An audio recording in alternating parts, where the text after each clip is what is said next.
हरे कृष्णा दोस्तों, आपका दोस्त दीपेंद्र दिरावानी शेयरिंग सेशन के 87वें सेशन में आपका स्वागत करता है। और आज का टॉपिक है, जहाँ पे पाप किया है प्रायश्चित वहीं पे करना है। दोस्तों, एक ईसाई धर्म की कहानी है। एक लड़की है और एक लड़के से वो प्यार करती है, मनोमन प्यार करती है। One sided affair. उस लड़के को पता ही नहीं। और होता क्या है कि 6 महीने में उस लड़के की किसी और लड़की से शादी हो जाती है और वो लड़की बड़ी दुखी हो जाती है कि भाई मेरा तो सपना ही टूट गया। मैंने जिसे प्यार किया वो लड़का किसी और से शादी कर लिया। और वो बड़ी दुखी हो जाती है और एक विचित्र भाव उसके मन में निर्माण होता है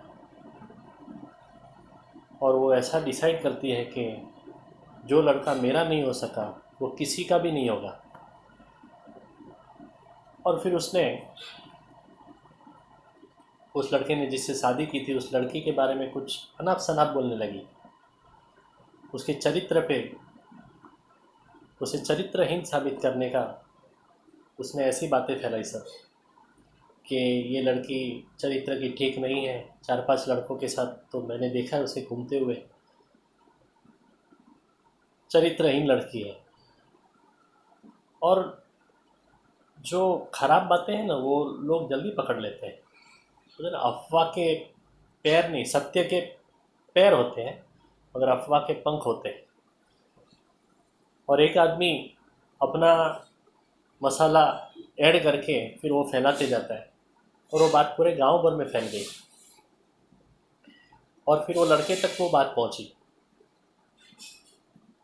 लड़का भी सोचने लगा कि इतने सारे लोग बोल रहे हैं तो फिर बात सच ही होगी। और उसके मन में वहम घुस गया। और बोलते हैं ना, जिधर वहम घुसा ना उधर से प्यार विदा हो जाता है। दूध पाक का पूरा तपेली रहता है ना, उसमें एक बूंद छाछ का ऐड कर दिया ना तो पूरा दूध पाक का सत्यानाश हो जाता है, पूरा दूध पाक खराब हो जाता है। वैसे ही दाम्पत्य जीवन में वहम का एक बूंद पूरा दाम्पत्य जीवन को कलुषित कर डालता है। और उस लड़के ने उस लड़की से बात करना बंद कर दिया और दोनों का दाम्पत्य जीवन पूरा खलास हो गया। अभी उस लड़की को जिसने वो अफवाह फैलाई थी उसके कान में वो बात पहुंची कि इनका दाम्पत्य जीवन पूरा कलुषित हो गया है। और वो बड़ी मनोमन खुश हो गई कि मेरा काम हो गया। मैंने जो चाहा था कि इस लड़के को मैं नहीं पा सकी तो और कोई नहीं पा सकेगा, तो मेरा वो मैंने जो सोचा था वो मैंने कर दिया। और वो एकदम खुश हो गई। मगर बोलते हैं ना कि झूठे आदमी की खुशी ज़्यादा समय टिकती नहीं है। और एक यूनिवर्सल पावर है जो उस आदमी को चैन से जीने नहीं देता। उसका अंतरात्मा डंकता रहता है कि ये मैंने क्या किया है। अगर वो आदमी को थोड़ा भी अच्छा ही है उसमें तो उसको थोड़ी सी बोलते हैं ना कि अक्ल आ जाती है। और उस लड़की को भी फिर एहसास हुआ कि ये मैंने क्या कर दिया, ये मेरे से कितनी बड़ी गलती हो गई। चलो, वो लड़के को तो मैं प्यार करती थी मगर उसका भी क्या कसूर है। मैंने तो उसको बताया ही नहीं कि मैं उससे प्यार करती हूँ। और उससे भी बढ़ के वो लड़की को तो मैं जानती भी नहीं थी और उसको मैंने इतना बदनाम कर दिया। अरे रे, मुझसे बड़ी गलती हो गई। और क्रिश्चियन धर्म में एक कन्फेशन का एक रहता है, तो वो चर्च में कन्फेस करने के लिए गए और पादरी को पूरा अपना जो उसने किया था कि एक लड़के से मुझे प्यार था मगर मैं उसको बता नहीं पाई और वो लड़के का दूसरी किसी लड़की से शादी हो गई। और फिर मैंने उस लड़की को बदनाम कर दिया ताकि उनका दाम्पत्य जीवन पूरा खलास हो जाए। ये मुझसे बड़ी गलती हो गई पादरी जी। अभी मुझे उसका प्रायश्चित बताइए, मैं क्या करूं। अभी पादरी भी सोचने लगता है। वो वो बोलता है, चल ऊपर टेरेस पे जाते, थोड़ा चलते चलते सोचते हैं। और टेरेस पे आ गए दोनों जन और टेरेस पे बहुत ज़ोरों से पवन चल रही थी, तूफान जैसा पूरा माहौल था। अभी पादरी की नज़र एक टोकरी पे पड़ी और उस टोकरी में इतने सारे पंख पीछे पड़े थे एक पक्षी के, पूरी टोकरी उससे भरी थी। पादरी के मन में एक विचार आया, उसने उस लड़की को बोला कि ये जो टोकरी है ना, इसमें जो पीछे है ना, वो सब ऐसे बाहर फेंक दे। और हवा इतनी ज़ोरों से चल रही थी कि सभी पंख अलग अलग दिशा में ऐसे फैल गए पूरे। फिर पादरी बोलता है उस लड़की को कि ये जो पंख जो बिखर गए ना, उसको सब इकट्ठा करके मेरे पास लेके आ। अभी लड़की बोलती है, पादरी जी ये तो पॉसिबल नहीं है, इतनी ज़ोरों से आवाज़ चल रही है, इधर ही गिरते थे तो मैं दे देती थी आपको, मगर ये तो सब अलग अलग जगह पे चले गए, अभी ये मुश्किल ही नहीं, नामुमकिन है। तो पादरी उसको बोलता है कि तूने उन दोनों के जीवन में जो जहर घोला है ना, उसे भरना बड़ा मुश्किल ही नहीं, नामुमकिन है, मगर वो तू ही कर सकती है। तो लड़की बोलती है, पादरी जी मुझे बताइए, इसका प्रायश्चित मैं करना चाहती हूँ, मैं खा पी नहीं सकती हूँ, मेरा भूख चला गया, मेरा नींद चला गया, मुझे नींद नहीं आता है अभी, मुझे प्रायश्चित का रास्ता बताइए पादरी जी।